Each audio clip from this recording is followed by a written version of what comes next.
Vamos a continuar, hermanos, por la gracia de Dios, con el libro de Colosenses. Nuevamente vamos a continuar viendo este hermoso libro.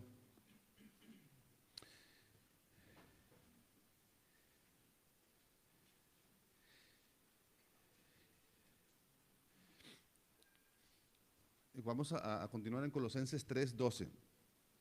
Y como a manera de introducción, ya el apóstol nos ha dicho que hagamos esa lucha férrea en contra del pecado, que hagamos morir lo terrenal en nosotros, y nos da una lista de 5 cosas que debemos de hacer morir en nosotros, y luego nos dice que también desechemos algunas otras cosas y da otra lista de cinco cosas más que debemos desechar: ira, enojo, malicia, maledicencia, blasfemia, palabras deshonestas de vuestra boca. Y, y aquí es donde nos encontramos. Después de que Pablo ha dicho eso, va a continuar y acompáñenme por favor, yo los leo, se los leo y me acompañan con su vista. Colosenses 3, y lo que vamos a exponer hoy va a ser del versículo 12 al versículo 17.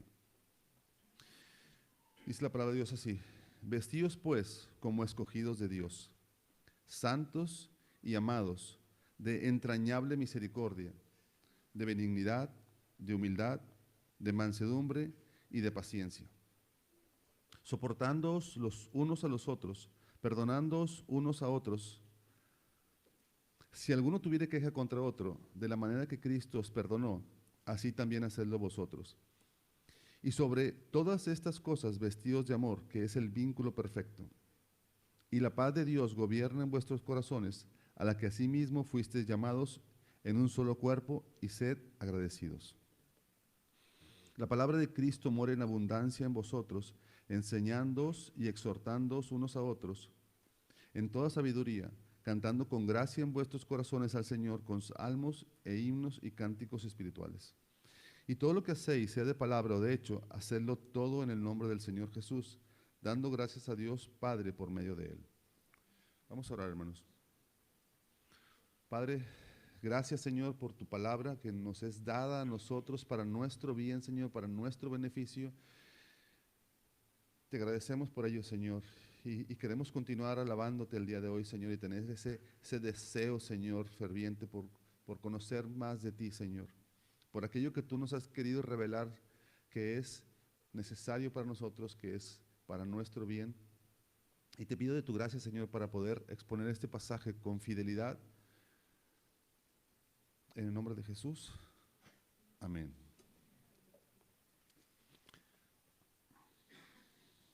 Seguramente recordarán, hermanos, cuando eran niños, mayormente los hombres, que se hacían las famosas retas y se juntaba un grupito de, no sé, 10, 20 niños, y los dos mejores de ellos empezaban a escoger. Normalmente empezaban ya sea con un volado o con un piedra, papel o tijera, para ver quién escogía primero.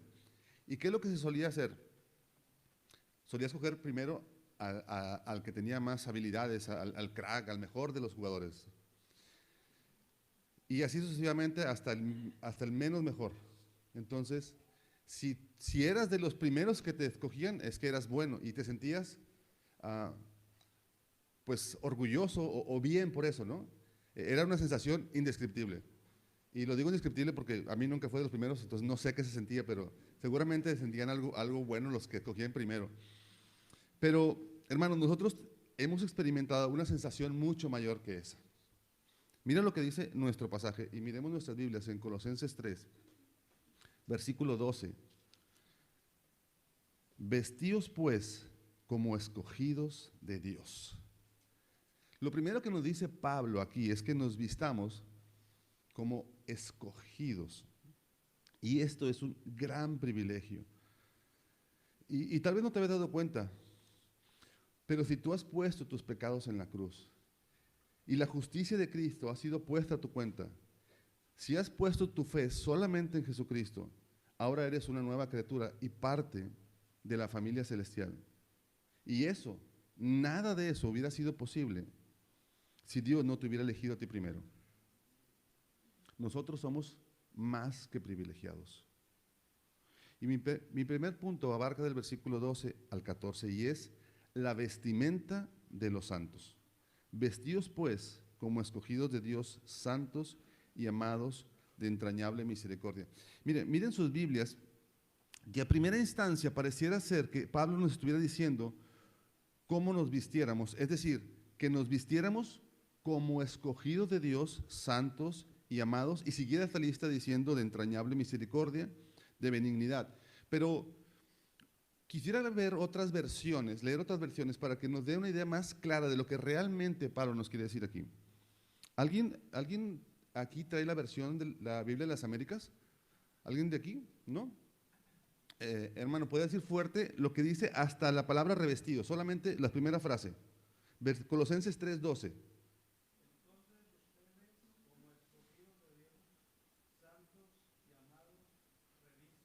Así es. ¿Notaron un poquito la diferencia? Dice, por tanto, como escogidos de Dios, santos y amados, revístanse. ¿Alguien tiene la NBI? ¿Puede leerla de manera fuerte? 3:12, Colosenses 3:12.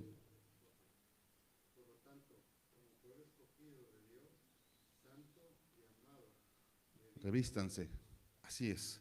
Dice, por lo tanto, o sea, por lo que ya ha sucedido, esa conexión que está haciendo con lo que ya vimos la vez anterior, como pueblo escogido de Dios, santo y amado. Le voy a leer la Reina Valera, pero en la versión actualizada. Dice, por lo tanto, como escogidos de Dios, santos y amados, vestidos de profunda compasión. Lo que Pablo quiere comunicar a los hermanos de Colosas es que después de haber hecho morir lo terrenal en ellos, habiendo despojado de estas cosas que estorban, como ira, enojo, etc., ahora, como escogidos de Dios, santos, es decir, apartados para Dios y apartados del mal y amados por Él, ahora sí, revístanse de estas cosas. Y acompáñenme por favor a Deuteronomios 7 y quiero que veamos esta idea. Es el quinto libro de la Biblia, Deuteronomio, el último del Pentateuco, y en Deuteronomio 7, vamos a leer el versículo 6, se lo voy a leer yo. Vamos a ver esta verdad de la elección, y hermanos, déjenme decirles algo, hablando de la doctrina de la elección. Para muchos esta doctrina puede ser de tropiezo, ya que incluso hay quienes que tal vez con muy buenas intenciones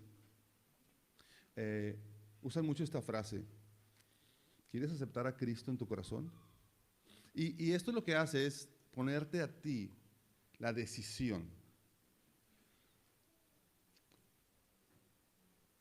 Y aunque en la conversión somos nosotros los que reaccionamos a lo que Dios ya hizo a nuestro favor, fue Dios quien tomó la iniciativa. Entonces, la doctrina de la elección es una doctrina preciosa, hermanos, porque Dios te eligió, no por algo bueno que haya visto en nosotros, porque si Él eligiera a su pueblo por algo bueno que vio, ninguno de nosotros estuviéramos aquí. Dice que lo más vil y menospreciado escogió Dios. Y mire cómo lo dice en Deuteronomio 7. Esta idea viene desde el Antiguo Testamento y la vemos en el Nuevo Testamento. Dice Deuteronomio 7:6. Porque tú eres pueblo santo para Jehová tu Dios. Jehová tu Dios te ha escogido para serle un pueblo especial, más que todos los pueblos que están sobre la tierra. ¿Por ser buenos? No, dice, no por ser vosotros más que todos los pueblos os ha querido Jehová y os ha escogido, pues vosotros erais el más insignificante de todos los pueblos, sino por cuanto Jehová os amó. La motivación de Dios por traer a su pueblo y ahora por implicación a nosotros es el amor.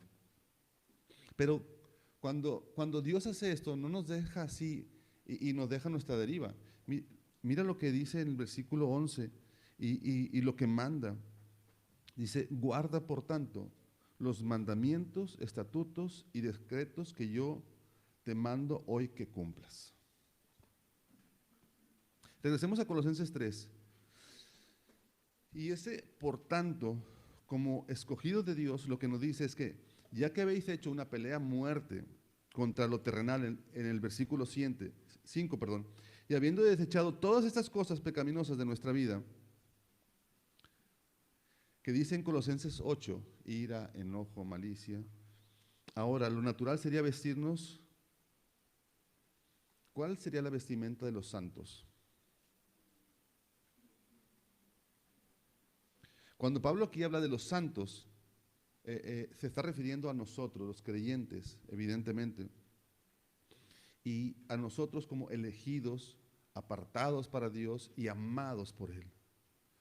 Y va a darnos una lista de 5 virtudes con las cuales debemos de vestirnos todos los cristianos. Esta lista es de entrañable misericordia, si la ven ahí en Colosenses 3:12, humildad, de mansedumbre, de paciencia. ¿A quién le estaba diciendo Pablo que tenía que vestirse? A los hermanos de Colosas. ¿De quién es la responsabilidad de vestirse? De nosotros, hermanos. Es nuestra responsabilidad. Mira, el primero de esta lista, de estas prendas que nos debemos de poner, la primera de ellas con las cuales nos debemos de vestir es de entrañable misericordia. O como lo traducen en otras versiones, de tierna compasión, la Biblia de las Américas, de afecto entrañable, la NBI, de profunda compasión, la Reina Valera actualizada. Y la idea es similar a la que encontramos en Filipenses 1:8. Yo se los leo. Dice, Dios me es testigo de cuánto os añoro con todo el entrañable amor de Cristo. Entrañable misericordia. Esta misericordia que viene desde las entrañas, hermanos, que lo que te hace es, cuando ves a alguien en necesidad, no voltearte. Miren, hermanos, lo natural en nosotros no es que tengamos una entrañable misericordia. Lo natural en nosotros es que seamos egoístas. Eso es lo natural en nosotros. Por eso Pablo nos está instando a tener esa entrañable misericordia. Y a veces creemos nosotros, en nosotros mismos, que hay cosas buenas en nosotros. Yo voy a leerles, pero miren lo que dice Apocalipsis 3:17. Dice, ¿por qué tú dices, yo soy rico y me he enriquecido? Y de ninguna cosa tengo necesidad. ¿Te suena parecido esto? ¿Alguna vez has escuchado esto? Y dice Dios, ¿y no sabes que tú eres un desventurado, miserable, pobre, ciego y desnudo? Esto es lo que realmente somos. Dice Dios, yo te aconsejo que de mí compres, entre otras cosas, dice, vestiduras blancas para vestirte y que no se descubra la vergüenza de tu desnudez. Hermanos, si nosotros, digámoslo así, estuviéramos desnudos espiritualmente y la gente pudiera ver lo que hay en nuestro corazón, estaríamos avergonzados. Lo natural no es que tengamos una entrañable misericordia, pero Pablo nos está instando a que nos vistamos de esta manera. Él te vio miserable. Cristo, cuando fue a la cruz, te miró y no hizo esto.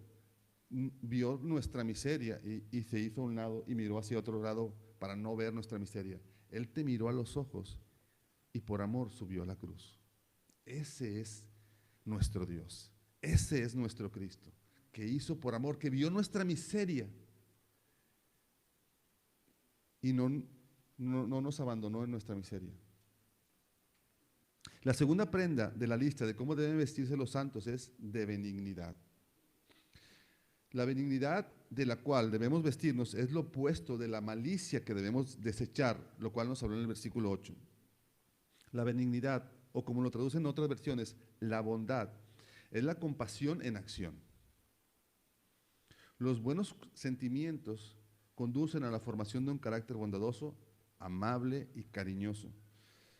Es tu felicidad a costa de la mía. Es pensar y actuar más por el otro que por mí mismo. Esta es una verdadera bondad. La palabra empleada aquí implica una bondad amable, tierna, compasiva. A veces dices, mira, esa es una persona, es una buena persona, pero no tiene buen carácter. Bueno, aquí habla de esa bondad tierna. Y la tercera prenda de la lista de cómo deben vestirse los santos en esto que está diciendo Pablo es de humildad.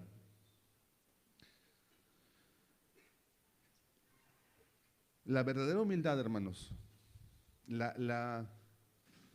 como dirían por ahí, la neta de la humildad es vernos a nosotros mismos como lo que realmente somos y ver a Dios como lo que realmente Él es.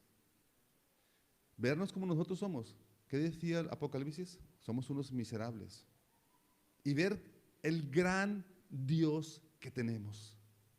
Esa es la verdadera humildad.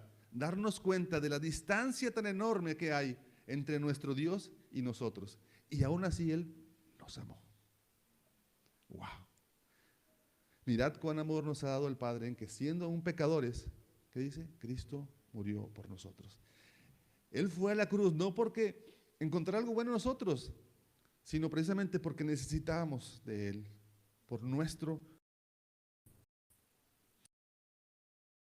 En Filipenses nos dice que Él es el ejemplo mismo de la humildad. Dice que el cual se humilló a sí mismo, haciéndose obediente hasta la muerte y muerte de cruz. Y unos versículos antes dice, haya pues en vosotros este sentir, que hubo también en Cristo Jesús.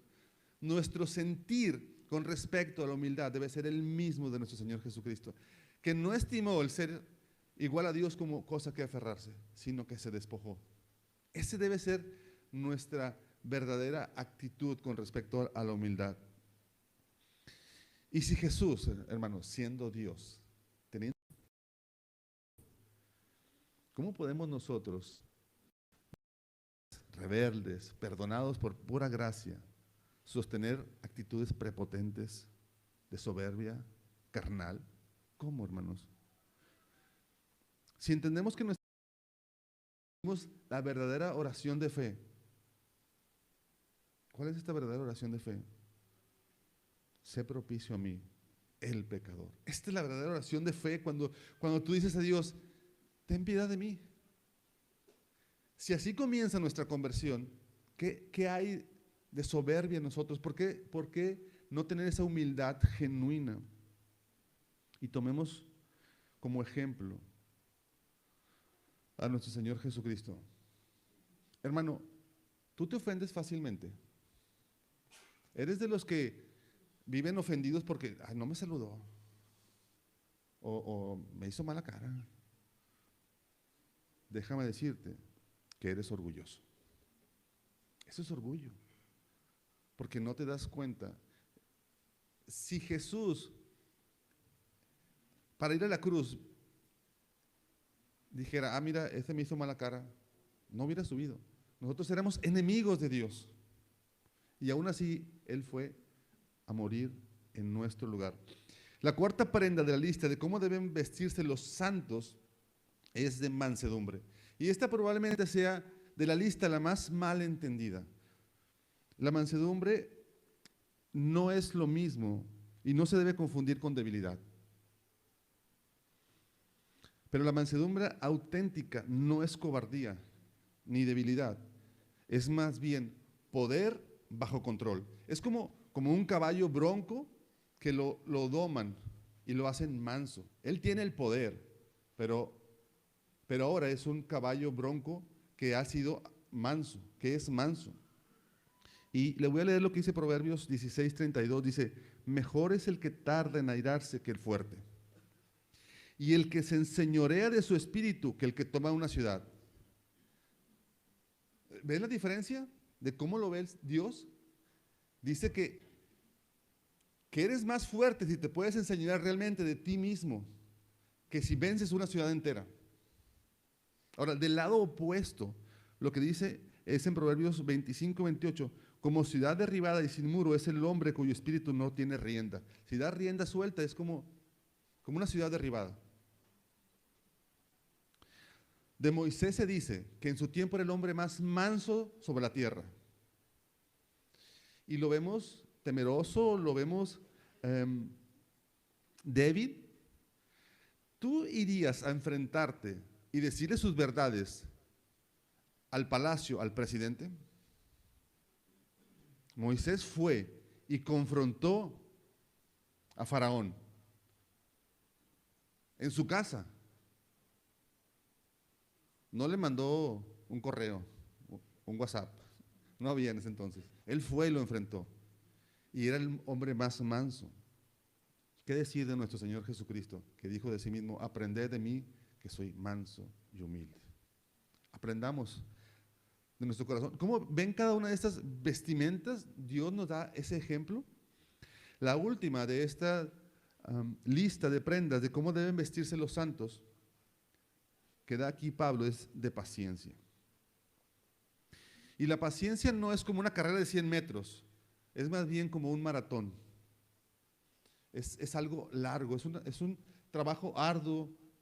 Y, hermanos, en lo personal, uno de los atributos de Dios que más me sorprenden y que más estoy agradecido es de su paciencia. Solo piensa esto: si Dios no tuviera paciencia para con nosotros, ¿dónde estuviéramos hoy? Dios es paciente para con nosotros. Si Dios tuviera la paciencia que yo tengo para conmigo, de hace mucho que yo me hubiera desechado a mí mismo. Pero Dios es paciente. Y esta es una gran verdad que nos debe animar, hermanos.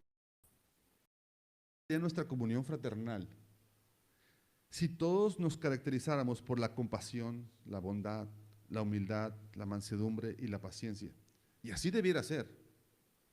Pablo no está poniendo una opción atractiva que podamos tomar o rechazar. Estas características no son opcionales. La iglesia de Cristo tiene que ser para sus miembros un oasis de paz y de amor, de aceptación. Eso debe ser, hermanos, entre nosotros. Tenemos que vestirnos y manifestar los valores del reino de Cristo en nuestra nueva comunión que tenemos con el Señor. Y, ok, ya nos vestimos de todas estas cosas. ¿Y ahora qué? Ponlo en práctica. Qué fácil sería decir: bueno, ya me vestí de paciencia, de benignidad y de todas esas cosas, y ahora me voy a mi casa. No, dice aquí: soportaos unos a otros. Aquí es donde decimos: ah, caray, ya no está tan fácil, ¿verdad? Soportaos unos a otros. Y el soportar aquí tiene la idea de ser paciente.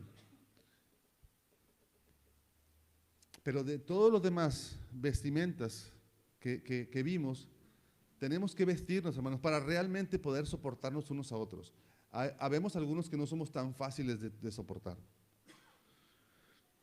Y debemos poner en práctica esta nueva vestimenta. Entonces habla de soportarnos unos a otros y perdonarnos unos a otros.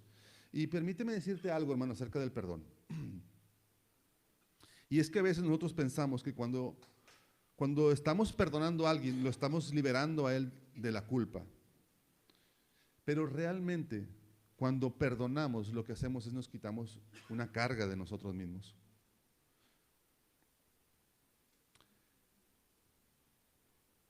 Cuando tú guardas un rencor, estás guardando un peso, estás cargando un peso que es innecesario que lo traigas.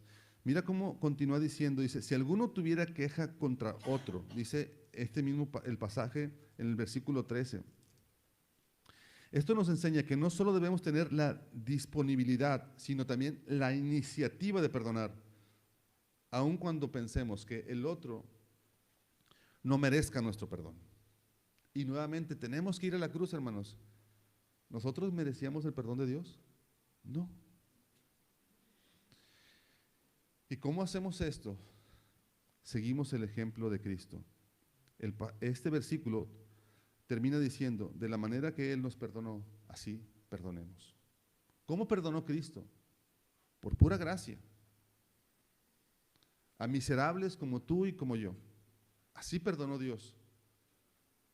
Somos perdonados por gracia solamente. No merecemos ese perdón. Pero pongamos en práctica, hermanos, este esta vestimenta entre nosotros, soportándonos unos a otros y perdonándonos unos a otros. Si alguno tuviera queja contra otro, aquí el que está hablando del que es agraviado, no necesitas para perdonar que alguien venga y te pida perdón si te ofendió. Si alguien te ofende, perdona, incluso si él no viene a pedirte perdón. Eso es lo que está diciendo aquí. Si alguno tiene queja contra otro, de la manera que Cristo os perdonó, así también perdonar. Pareciera que ya estamos listos, vestidos completamente, ya pusimos en práctica esto. O como dice en Efesios, estamos vestidos de toda la armadura de Dios. Pero Pablo dice, espérame tantito, falta algo, falta la cereza en el pastel, falta de ese outfit cristiano, lo último. Y Pablo está diciendo, ponte este abrigo hermoso que te va a hacer lucir de una manera espectacular. Dice, y sobre todas estas cosas, vestíos de amor. Sobre todo esto que ya nos dijo que nos debemos de vestir, ahora cúbrete de amor. Lo que nos dice este pasaje es que todas estas cosas, esta vestimenta, la vestimenta perfecta es el amor. Y esto lo vemos en 1 Corintios 13:13, que dice que ahora permanecen la fe, la esperanza y el amor. Estos tres, dice, pero el mayor de ellos, ¿cuál es? El amor. Y en otra parte dice que el cumplimiento de la ley es el amor. El amor, dice, no hace mal a nadie. Y podemos citar muchos pasajes con respecto al amor, pero el amor es acción, hermanos. Es acción, pongámoslo en práctica. 1 de Juan 3:16 dice, en esto conocemos el amor, en que Él puso su vida por nosotros. Este es un canto que también cantamos aquí. Dice, también nosotros debemos poner nuestras vidas por los hermanos, pero el que tiene bienes en este mundo y ve a su hermano en necesidad y cierra su corazón contra él, ¿cómo puede morar el amor de Dios en él? Hijos, no améis de palabra ni de lengua, sino de hecho y en verdad. El amor hay que ponerlo en práctica, hermanos. Como vimos la primera vestimenta, de entrañable misericordia. Si vemos a alguien en necesidad, no nos volteemos. ¿Qué fue lo que hizo el buen samaritano?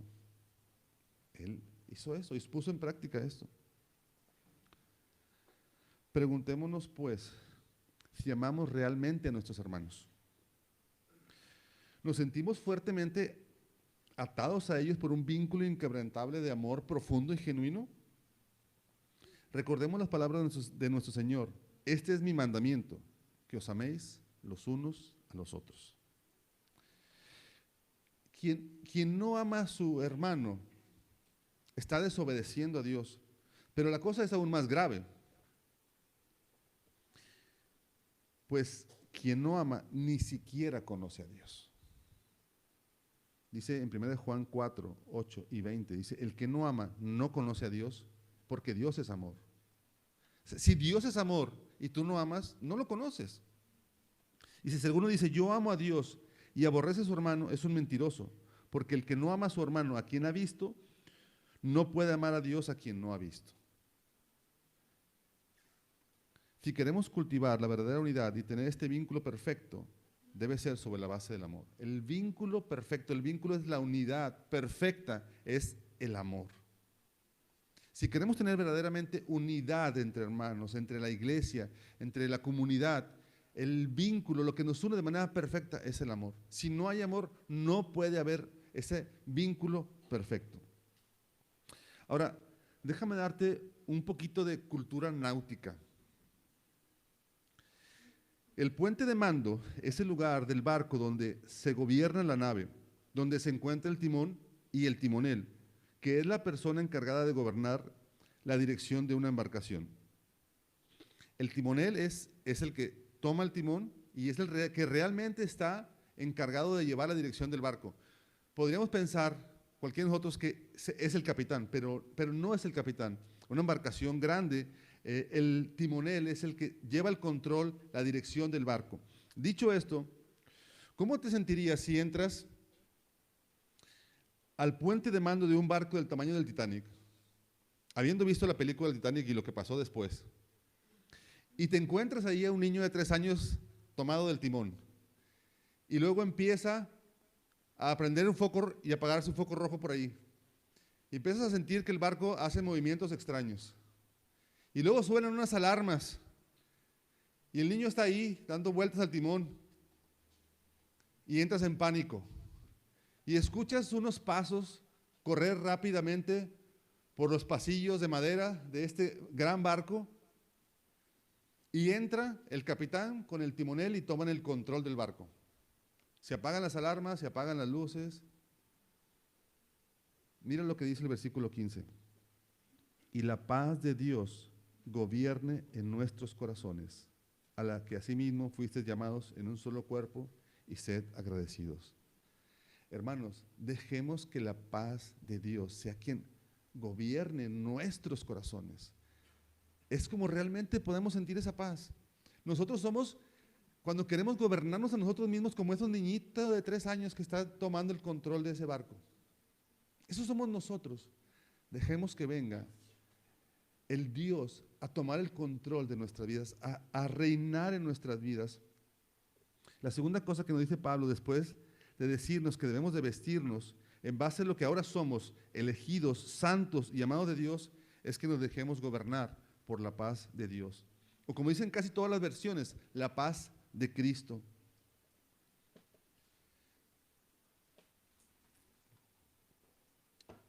En otras palabras, lo que nos está diciendo este versículo 15 es que la paz de Cristo debe gobernar tu vida, debe controlar tu corazón. Y el corazón es como la Biblia habla, cuando la Biblia habla del corazón, es el centro de tus emociones, es el centro interior de la persona, de la voluntad, de la mente, los deseos. Y el argumento que da, lo vemos en la segunda parte de este versículo, a la que asimismo fuisteis llamados en un solo cuerpo. Nuevamente habla de la unidad. ¿Queremos verdadera unidad, hermanos? Amor, y dejémonos gobernar por Cristo, por la paz de Cristo. Y Pablo vuelve a hablarnos de esta idea de la unidad y cierra ese versículo exhortándonos a ser agradecidos. Y de hecho es interesante porque en la Biblia encontramos muchas veces la palabra que demos gracias, pero el ser agradecidos, esta palabra así como tal, es la única vez que la vas a encontrar en toda la Escritura. Y nos exhorta a ser agradecidos, a practicar nuestra vida de devoción a Dios a través del agradecimiento. La paz de la que habla Pablo no consiste en una mera ausencia de guerras y conflictos. La paz de que habla el apóstol es la convicción en el corazón de aquellos que sabemos y declaramos como Job, porque yo sé que mi Redentor vive. ¿En qué situación se encontraba Job? ¿En paz? ¿En plenitud? Cuando dijo eso, Job había perdido todo. Y él dijo, porque yo sé que mi Redentor vive. Y es la misma idea que habla en Filipenses 4:7. La paz que guarde vuestros corazones y vuestras mentes en Cristo Jesús. Esa paz en medio de los conflictos, hermanos, en medio de las situaciones adversas. Déjate gobernar por la paz de Cristo. Así pues, el apóstol nos insta a que nuestras relaciones fraternales sean gobernadas por el Espíritu de la paz de Cristo. Y la tercera instrucción que da Pablo, y mi tercer punto es la palabra de Cristo morando en nosotros. Versículos 16 y 17 de Colosenses 3. Cristo mora en abundancia en vosotros, enseñándoos y exhortándoos unos a otros en toda sabiduría, cantando con gracia en vuestros corazones al Señor con salmos e himnos y cánticos espirituales. Y todo lo que se dice de palabra o de hecho, hacerlo todo en el nombre del Señor Jesús, dando gracias a Dios Padre por medio de Él. Es la única vez también en toda la Escritura que vas a encontrar la frase, la palabra de Cristo. ¿Qué tenían en ese momento los colosenses como palabra? Hace una semana tuvimos una conferencia referente a la Biblia es suficiente. Y providencialmente hoy me tocó compartir este pasaje. ¿Qué tenían los hermanos de Colosas en ese momento cuando Pablo le dice que la palabra de Cristo mora en abundancia en vosotros? Solamente el Antiguo Testamento. Y era suficiente para ellos. El canon aún no estaba cerrado. Y dice, y debemos recordar que en aquel tiempo el canon no estaba aún concluido. De hecho, muchos de los libros que lo componen estaban aún sin escribir. Entonces, ¿qué entiende Pablo por la palabra de Cristo? ¿Se refiere a la enseñanza impartida por Cristo o al mensaje del Evangelio centrado en Cristo como Mesías, Señor y Salvador? Creo que ambas. Ahora, esta palabra dice, no solamente dice que debe morar o habitar, como dicen algunas versiones, sino dice que sea en abundancia, hermanos. La palabra de Cristo more en abundancia. Y voy a explicar este pasaje basándome en la traducción de la NBI porque creo que expresa mejor la idea, y cito, que habiten ustedes la palabra de Cristo con toda su riqueza. Instrúyanse y aconséjense unos a otros con toda sabiduría. Canten salmos, himnos y canciones espirituales a Dios con gratitud de corazón.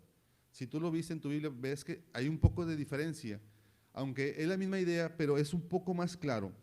Y lo que está diciendo es que la palabra de Cristo no solo debe habitar, vivir o morar, sino que debe hacerlo abundantemente en el creyente, y esto debe producir en nosotros esto. ¿Qué? Primero, instrúyanse y aconséjense unos a otros con toda sabiduría. ¿De qué sabiduría está hablando? De la misma palabra de Dios. El carácter recíproco de este ministerio, digámoslo así, sugiere que involucra a todos los miembros de la congregación, unos a otros. Instrúyanse y aconséjense. No quiere decir, pastor, instruye y aconseja solo tú.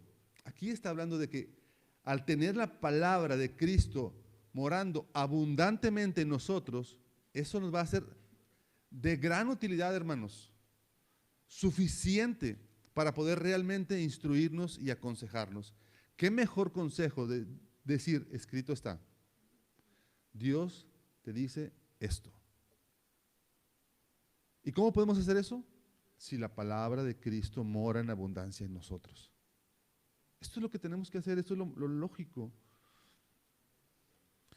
Quizás no todos tengan un don de enseñanza, de predicar, pero si la palabra de Cristo mora en abundancia en vosotros, seguramente vas a poder dar un buen consejo. Vas a instruir a alguien, una palabra de necesidad.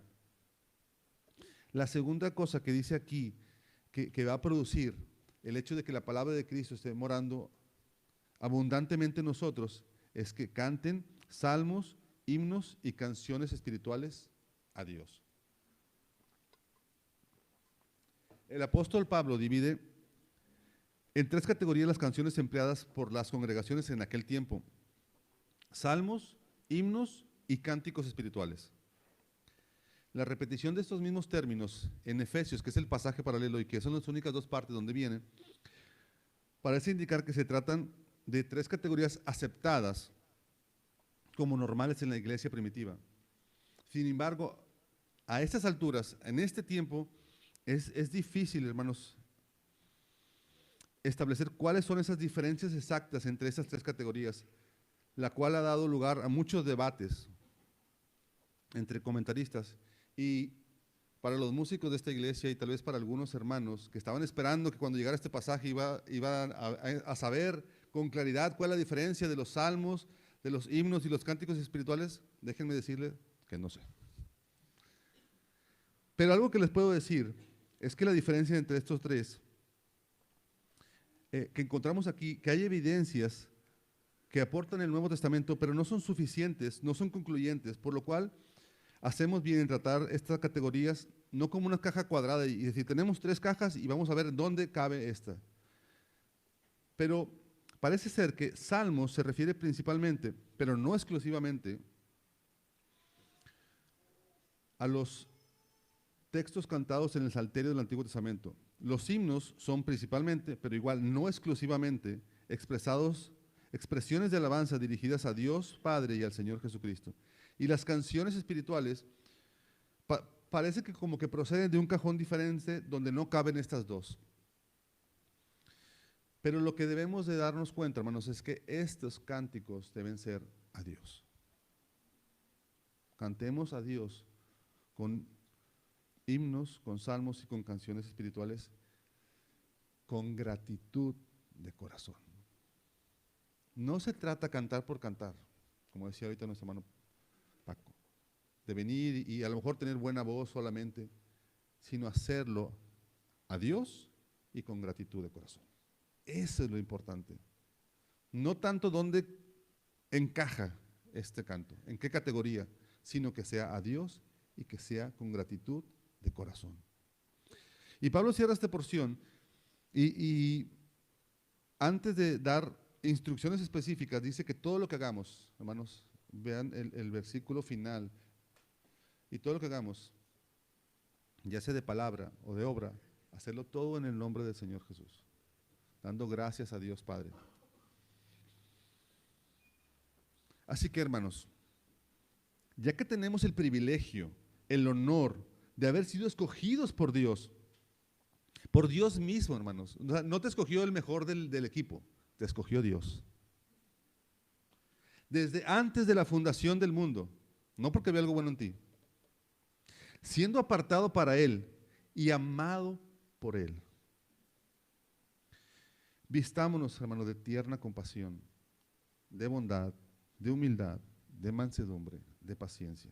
Y pongamos en práctica estas virtudes al soportarnos y perdonarnos unos a otros. ¿Cómo? Tomando como ejemplo la cruz.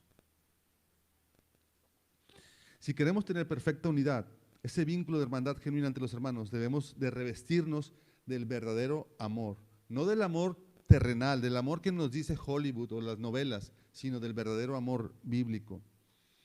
Y dejarnos gobernar por la paz de Cristo y así manifestar al mundo y a los cristianos lo que somos un solo cuerpo. Y esforcémonos, hermanos, por conocer la palabra de Cristo para que la palabra de Dios more en abundancia en nosotros y así podemos instruirnos unos a otros, aconsejarnos unos a otros con la verdadera sabiduría, que es la verdadera sabiduría que da Dios. Y cantemos juntos con salmos, himnos y canciones espirituales a nuestro Dios con gratitud de corazón. Y todo lo que hagamos, de palabra o de hecho, hacerlo para su gloria, dando gracias a Dios por medio de nuestro Señor Jesucristo. El Cordero es digno. Vamos a orar. Padre, te doy gracias, Señor, por tu palabra, Señor, que nos enseña que no solo debemos dejar a un lado nuestro pecado y esas cosas que nos estorban, sino que también debemos de vestirnos con estas virtudes que nos acabas de mencionar. Ayúdanos, Señor, a hacerla real en esta iglesia, a poderla vivir de manera que te glorifique a ti, Señor, que la palabra de Dios, la palabra de Cristo, more abundantemente en nuestros corazones y que esto nos ayude a tener también como iglesia una verdadera unidad. Le damos gracias, Señor, por los méritos de Cristo. Amén.